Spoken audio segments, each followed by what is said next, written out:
I'm here today with Mark Sabourin, CCLB, who is Procurement and Logistics Manager with EFS Plastics Incorporated. Mark's role involves seeking raw materials for their Lethbridge and Listowel plants, ensuring a smooth delivery, and working with all their teams to get the job done. Originally from Montreal, Mark has called Southern Alberta home for the past 10 years. He takes great joy in watching his daughter's figure skating and Highland dance competitions. In his free time, you can find Mark cooking food from around the world, renovating his 1907 house, and drawing maps of fictional cities by hand. The other thing is, of course, I've been very interested in sustainable, a sustainable way of life and really a positive change for the future and really making the planet and our province more beautiful and better for my children's sake. So yeah, it's been a natural progression, I'd say, in my career and a very good move. And I feel at the start of my career in Alberta that there was some moral issues with the exploitation of resources, and I'd rather be part of restoring things, taking resources that already exist and making plastics from other plastics. It's an important step. Well, I think we need to have the right plastic. I think that we have to look at the overall amount of plastic that is used in our daily life.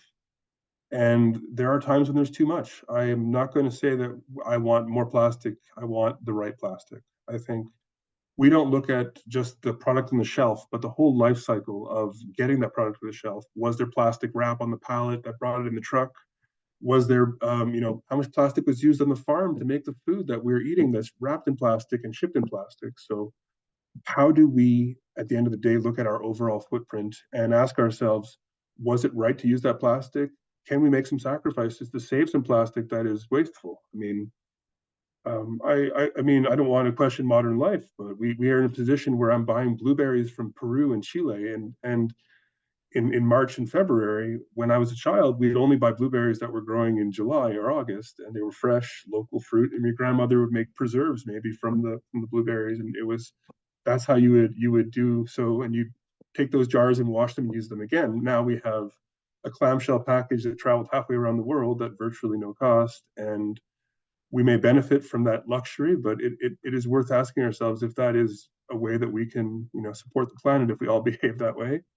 No, definitely. And I think that it's there's not going to be a perfect solution right away. I think we're all actors in an imperfect system, and you can only. I'm just looking at your background of all these bottles, and I'm just like, that this is all everybody's day-to-day life. Like I go to the bottle depot every week or two, and I've got a nice can full of these bottles, and we just consume. So unless we go back a few generations to when Coke was in a glass bottle, that's not going to go away unless we change entirely, do away with all the positives that come with this evolution. We have to now just be accountable for some of the challenges that we face now. Definitely.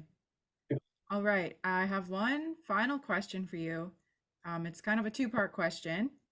So I'm curious to know, how do you want to move forward, and what is a challenge that you see in doing so?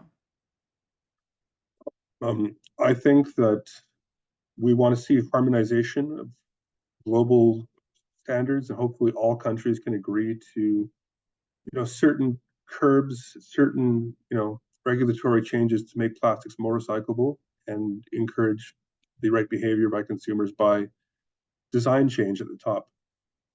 That's the biggest one for me for sure. hmm And do you see any challenges in that occurring? Or Yes, I do. I think that this is the one that I feel is particularly pertinent for us as Albertans. Is we're in a time where we're going to see less demand for fuel for vehicles, for gasoline and diesel, especially as electrification and hydrogen systems take over transport.